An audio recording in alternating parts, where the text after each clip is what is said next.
afternoon, ladies and gentlemen. Welcome to You Heard It Here podcast. We got your host, P5000. Got the homie right here.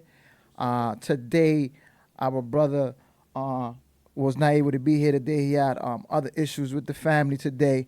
So he'll be here in spirit, and we miss you. We got a special guest today, my brother, Kingsbridge legend, own Final Four legend, my brother Charlton Clarke. To me, he's known as June. Thank you, my brother, for the opportunity. How are you, my brother? It's a pleasure. Thanks for having me on the podcast, my brother. Appreciate you, bro. Before we get started, man, I just want to say a couple of words to you. You came from my hood or our hood, and my brother, we are so proud of you, man. Only a few thousand people, like I told you yesterday, in the world have made it to where you've been.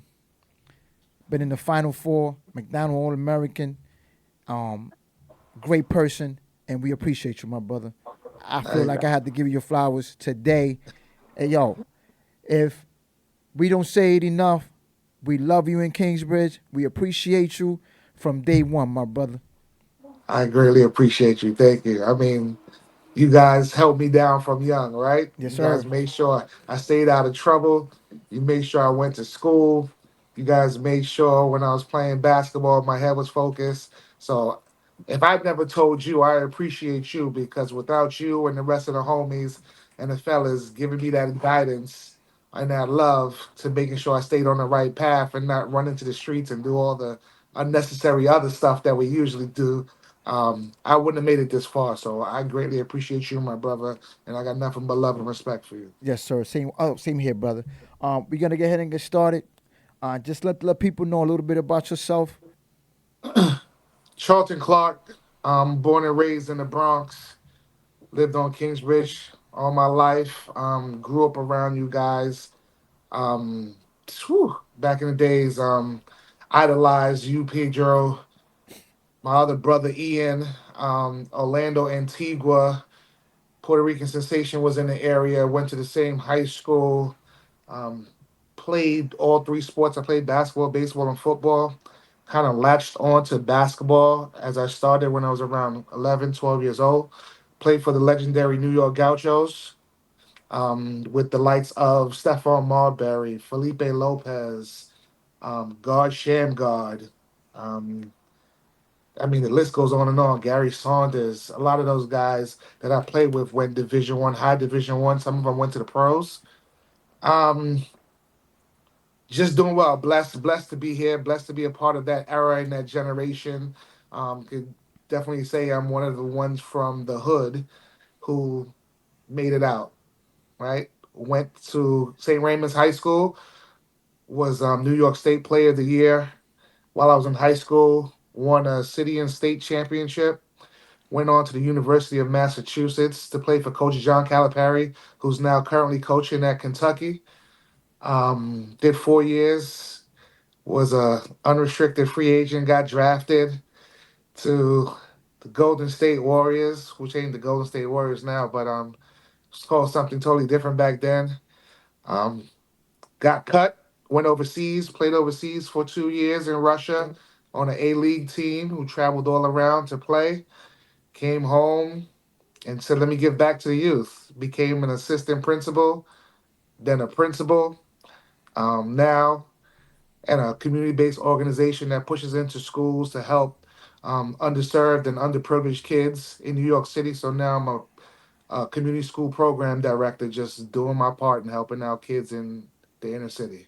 Hey, I appreciate you, bro. Just everything that you just said. It's some of the stuff that I missed because I was gone for a minute. You know what I'm That's saying? right. Right. That I remember that conversation we had. It was I think it was draft night or the night before. I was walking through Fordham and I was like, "Yo, we spoke, and you was like, yo, I was with my agent. I'm about to meet with my agents at BBQs tonight." I was like, "Yo, bro, whatever they tell you, you're gonna be successful wherever you go, man, and it can pan out, man. You know what I mean? At the end of the day, you successful, man. You made it out. You went out to Russia. You was drafted, and you did your thing, man. And we are proud of you all day, every day, my brother. I greatly appreciate that. I remember that night like it was yesterday. I was nervous, but I said I had to make sure I tell my brothers what was going on. Yes, sir. Um, if I got drafted, or if I didn't get drafted, right? Just the fact that I was in that position in order to be called and selected, after all my workouts and my trainings and all that stuff, I was blessed, right? And the one thing, I never put all my eggs into that basket to say, this is what I have to do with my life in order to be successful. I would have loved to play in the NBA. I would have loved to have done a lot of different things, but at the same token, what's in your cards is in your cards, right? You got to play the hands that you're dealt. And my hand wasn't dealt that way. And I went overseas. I made a lot of money. I played well, but I said, you know what? Let me come back and try to impact my community and where I live. And after I was done playing ball, I went into higher education, and that's where I've been ever since. And I'm blessed for being there. And for sure, man, like what you're doing right now is major. You impacting directly the lives of these young kids that are in the hood. You got that story to tell. You got that story to tell about how you was went from average kid in the Bronx to going to play ball overseas. That you seen how other people in the neighborhood didn't make it out the hood. You know what I'm saying? And how you made it. You that story that they could follow. You that blueprint that they could follow. And you being there at this moment, man, it really impacts those kids, man. I mean, I appreciate it once again. Thank you. But once again, I wouldn't have made it this far if it wasn't for people like you, my brother, my other brother Ian, so many of them, Sharif, P, Bruce, my brother. Like I had so many different people in my corner. Troy Outlaw. It was the environment that we lived in, right? We always say it's the hood, but at the same token, it was our environment. That's where we grew up. So everybody took a special liking to me because I was that kid who was an All American, right? I was an All American player, right? But better yet, I was a better individual because I never gave people my ass to kiss. No matter how high I got, It's facts. um, I always remained humbled. I knew where I came from, right? So if it was me sneaking out of my house, jumping out the window at night because I lived on the first floor just to go up to the park to shoot by myself, I did things like that, right? Went on to St. Raymond's and started playing with the Gauchos, which is a legendary AAU organization, and I wanted to be better, right? My push and my challenge came from my older brothers who used to beat me up and throw my ball over the gate. And I was like, nah, I'm gonna get my ball. I'm coming back. Like I want to play, right? So that tough love that I experienced growing up in the Bronx was everything to me. And I feel like the youth today don't have that. That's why there's so many trainers and so many other people that's involved in sports today because the streets is different now, right? You can't send your kids outside because you might not know if they're coming back home, That's a right? fact. So what I got and experienced back then to be tough, to be self centered, to be focused, to be hungry and determined. I got from hanging around older brothers and being on the streets. These kids nowadays don't have that option because if you outside for too long, something's gonna happen, Yeah, right? man. So that's why they rely on trainers and different things, and that's why I try to be a voice and a mentor to a lot of these kids. I coach AAU basketball now. I'm coaching girls and boys. Just giving back the wealth of knowledge that I have to make sure that these kids are straight as they grow up. Love it, man. Love it, man. Always that humble, always that person that look out for others. Not now, but always, man. You always been that way. Let's get into your experience as a Final Four team at that moment in your life. Yeah, but just 1 second, bro. I do apologize about it, but I got a quick question, homie. First of all, Absolutely. it's an honor for me to be here, talking to you, G. And I have a few questions to you, bro. And one of them is that let's go to the very beginning when you initiate, because I talked with P a few days ago, and he mentioned that your parents were born in Jamaica. So I got a question that I would like to know why you choose to play basketball. Why basketball? Because if we're talking to Jamaica, the main sport was soccer. Soccer. So Yeah. so why basketball instead, bro? I would like to know why you fell in love with basketball. Well, that's a great question. My family's from Jamaica. I wasn't born in Jamaica. My Oh, family's okay. from Jamaica, right? So, growing up in the Bronx, and just watching everything that goes on. Um, I just gravitated to what everybody was playing. Actually, my first love is baseball. I Oh, should have been Dominican for real, but my first love is yeah, you look like my, home. my first love is baseball. So um, I was just one of those kids who just wanted to be outside. Whatever everybody was playing, I was playing too, right? So like I said, the first love was baseball. I went to Japan when I was 11 Wow. on an all-star team to play baseball, right? Came back, I loved it. You know, me personally, I wanted to be the next Bo Jackson. I wanted to play baseball, basketball, and football. So Wow. I was a, I was a combination of Bo Jackson and Deion Sanders. I Yes, was sir. trying to do everything, right? And it wasn't until I got to high school that my coach said, "Listen, if I see you on the baseball field one more time, I'm kicking you out this school, and you can't come back here." So I had to make a decision, right? It wasn't the best decision, but at the same token, it was a decision that I wanted to make because I loved basketball, right? Michael Jordan's my idol. To this day, I love LeBron James because of he does everything on the court. Um, so I'm Still, more into fantasy basketball instead of rooting for like the Knicks or the Bulls or I just like individual players because I could take something from every player. So to answer your question, why basketball? I'll say why not, right? It's what it's whatever took me the furthest, right? And it was just sports. Anything sports related was for me because all it right. taught me a lot of life lessons. It taught me how to be a man. It taught me how to fail. It taught me how to enjoy life. It taught me, when things get rough in my life, I don't fold because I've learned these lessons through sports, right? You're going to be good one day, you're going to be praised one day. One day you're going to be on the bench and nobody's going to remember you. So you got to find your way out of all of that to persevere and be stand up and everything that you do. So I think it was just a combination of sports, right? Raised Alrighty. by a single mom.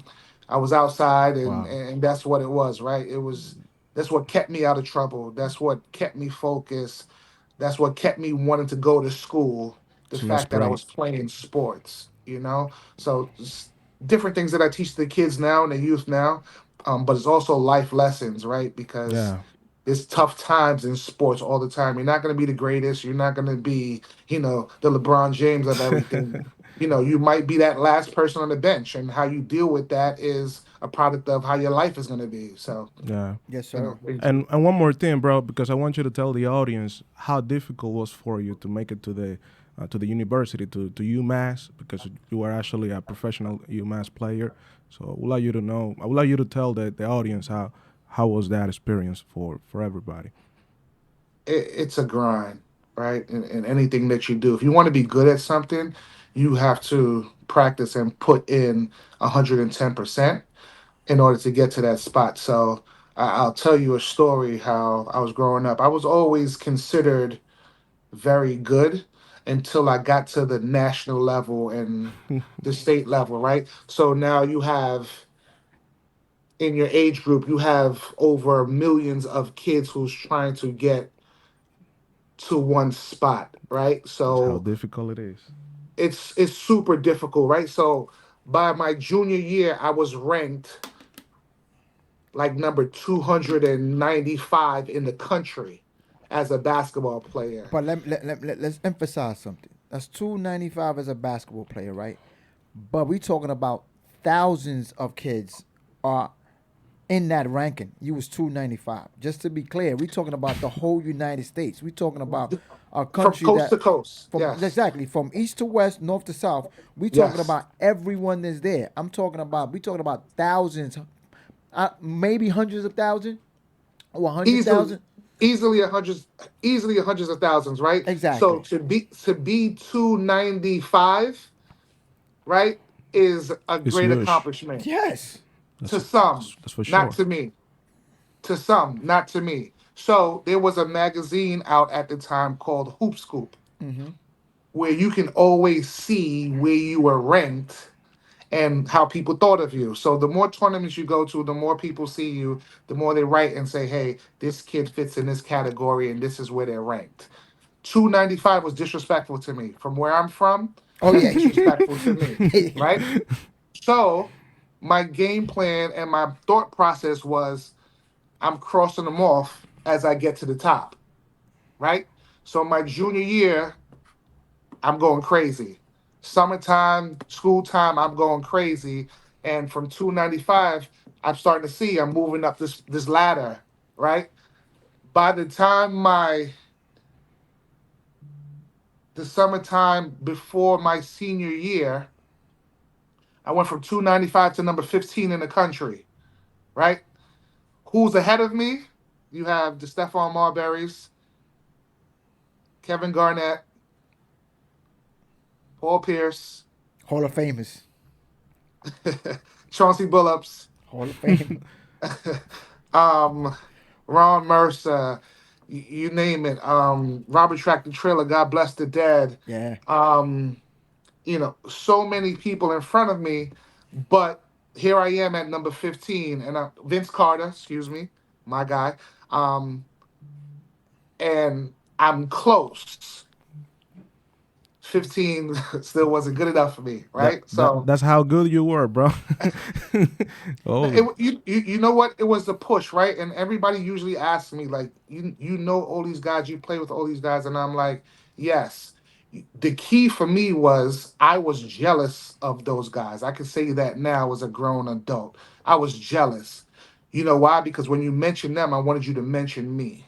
And that was my push, right? And that push I got from Pedro, I got from Ian, I got from Troy, all these guys that I grew up with, right? My thing was I can't let them down because they pushed me this far to be this good without them knowing, right?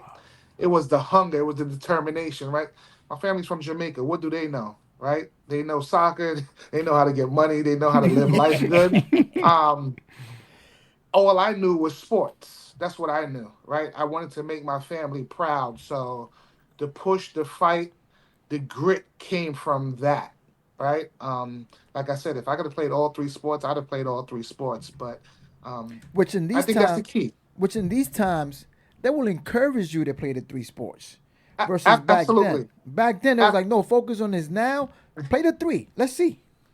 Absolutely, right? And I got kids now, and I say the same to my kids. At some point, you're going to have to make a decision because all these sports cost a lot of money. Yeah, yeah, Right? yeah. You can't run around and play all the sports, right? So after you get to a point where you become good at something, you have to make a decision, right?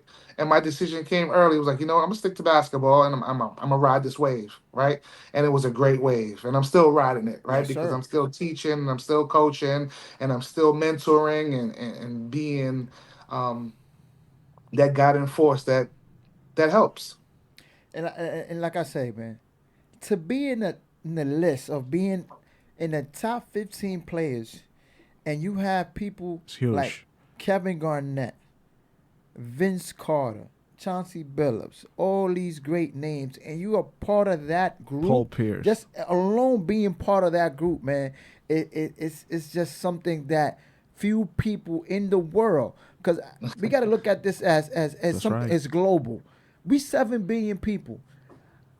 There are 800 basketball players every season, give or take, Yeah, about 800, more or right? less, And Less than that. and to or get less to than that. that point, you know what I mean, and for you to come from where you come from the Bronx, it's not that many people in the world that could say I was ranked within Kevin Garnett, Paul Pierce, Vince Carter.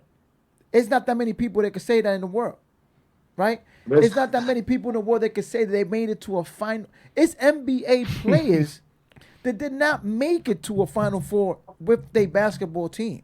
that's a fact. Talk to me about that experience, being in that Final Four. Because at the end of the day, you played in front of crowds. I'm talking about you played in front of 20,000 people since you was like in high school.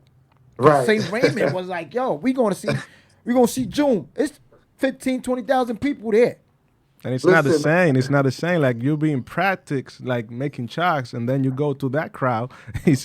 But he was doing that since he was in high school, playing in front of 20, 15, 20,000 people. He get to college, they stadium hold like 30,000 people at UMass. He play in front of them every day. But when you get to that Final Four, it's a different vibe. We talking about it's a national global audience that's looking at you. Yeah, it's You know like what I'm saying? fame. Absolutely. Listen, How that felt? I, listen. Right now, even talking about it, I get goosebumps. Right? It's March. Right? This is the Yeah. time of the year where everybody gets excited. If you're a basketball fan, this is where you get excited. Yes, Right? sir. March Madness is probably the best time in athletic sports. Right? I've been prepared for this since playing with the Gauchos, which is a legendary AAU organization Let, where let me you stop you know real quick because a lot of people in Dominican Republic don't know what gaucho is. Gaucho is the NBA of AAU basketball. that's a Only the fact. top one there. Oh, Only the only top players win there. You could be, yes. oh, I'm this, Wow. I'm no. To get to the guy, yo, yo, June, if you made it to the Gauchos in the hood, you was like, yo, this nigga's NBA. He's NBA. He in the Gauchos. back That's how back back that's how real it was. back then that's what it was, right? There was only two marquee teams in New York City. It was the Gauchos and Riverside. Yes, sir. And if you was a basketball player or somebody that they considered a good basketball player, you was playing on one of those two teams. I mean, New York City has had some legends come out of there, right? And all those legends that you talk about in New York City played for either the Oh, Gauchos or Riverside. Riverside, right? You're Yes, talking sir. about Kenny Anderson. You're talking about Mark Jackson. You're talking about Steph. Stephon Marbury. You're talking about Lloyd Daniels. You're talking about Chris Mullen. You're talking about Rod Strickland. Yeah, You're Rod. talking about um, Bernard King and any great New York player that God bless the ever dead played. Malik Sealy. God bless the dead What Malik you Sealy got? was there. Malik Sealy, Conrad McCray. I could go. The list could go on and on Yeah, and on yeah, and yeah, on yeah. about great players. So Orlando Antigua, Yeah, who yeah, I I forgot think to about this that. day lived close by Fordham Road and went to St. Raymond's. Got Hey, shot in his head, bullet in the back of his head, lodged. Um, you know, I was great Puerto there. Rican, I great Puerto was Rican there that sensation day when he that got happened. shot in Halloween. Yeah, Halloween. Yeah, it was Halloween when he got shot. Right. St. Raymond's alumni, one of the great players that come out of St. Raymond's, who's now coaching at Kentucky with my college coach, Coach Calipari, right? One day he was like, "Yo, I got this young kid from my hood who plays basketball, and he's very good. I want to bring him down to the Gauchos." I'll never forget. I just came back from Jamaica. Um, he came to pick me up. I had on pineapple swimming trunks because I didn't have basketball gear at the time. I didn't know, I just like to play. I Yeah. had basketball swimming trunks on, and I had a fishnet tank top. Oh, And I went to go hey, that's real Jamaican, man. super Jamaican. And I went to go try out. I got there late, so at this time I am 11 years old. I got there late, so I ended up practicing with the 16-year-olds, which I didn't know. I just jumped on the court and started playing. Um, did very well, handled myself, played well. So after it was all over, the coach calls me over and was like, "Hey, buddy, how old are you?" So I said, "I'm 11 years old." He said, "Get the fuck out my gym. Get the fuck out." Right. So I'm 11. I don't know this man from nowhere. He just cursed at me and told me to get the fuck out of his gym. So I walked over to the side. I put on my clothes. I'm looking around for Orlando, and I'm like, "Orlando, let's go." So at this point, I'm crying. I'm 11. Yeah. Crying. Orlando's like, "Yo, what's wrong?" I was like, "Yo, the guy over there, the fat guy over there, told me to get the fuck out of his gym because I told him I was 11 years old." So Orlando walked me back across the court and said, "No, no, no. This is the kid I was telling you about. He's young. He's from my hood. He's really 11." And he says, "You're fucking lying. Let's call his mother right now." So I called my mother. Why did I do that? She heard me crying. Ah, She man. ready to send. She ready to send the whole Jamaican mafias Yes, sir. to the gym to go crazy. Like, why is my son crying? I said, "Mom, can you please tell this man that I'm 11 years old? He doesn't believe me." And she was like, he is 11, and I'll send his birth certificate to you. I'll send you a copy of the birth certificate. At the time, we didn't have these fancy phones where you could do stuff like We that, didn't even right? have a phone back then. So she told him. I went home. The next day, he told me to come back the next day with the birth certificate. I came back with the birth certificate and my mother and about 20 Jamaicans. Um, and when he seen the birth certificate, he was like, oh shit, like we found a diamond in the rough. Yes, sir. And the reason why I say that is because everybody wanted to play for this organization and this team. So people used to lie about their age all the time just to make it. Oh, So you feel like if you make this team, your future is going to be bright and things are going to happen for you, right? I didn't know any of this. I'm from the Bronx and I stay in my area. So once they started telling me the story, people lie all the time to try to make the team. And the fact that you're really 11 with a late birthday at that, like, it's amazing, right? So Saturday I tried out. Sunday he told me to come back with my birth certificate. Monday I had practice and it was a camera crew there. And they filming me play and they doing different things. On Tuesday I was in the New York Times, Wow. right? With a picture like 11-year-old phenom. And I'm like, you know, that wow. just news to me, That's right? amazing, bro. This is why I And said, like, like he's been doing this since he had the spotlight on him for years. Like, and he never took that spotlight like other athletes that I'm not gonna name. They thought they were bigger than life itself. Always humble, always were with the same group of people with us. You know what I mean? And he could have went another route. Like, yo, y'all less than me. I'm going to the league. Da da da. But he never did that. He was with us. He come home for the summer. He with us. He was kind. You know what I mean? He was with us. Always chopping it up with us. You know what I mean? Always in the hood. You know what I mean? Always around us. He could have been like, yo, I got new friends. I'm going over here. But he never did that. Always been humble. And hey, I appreciate you for that, bro. At this moment, we're going to take a quick commercial break. We'll be right back.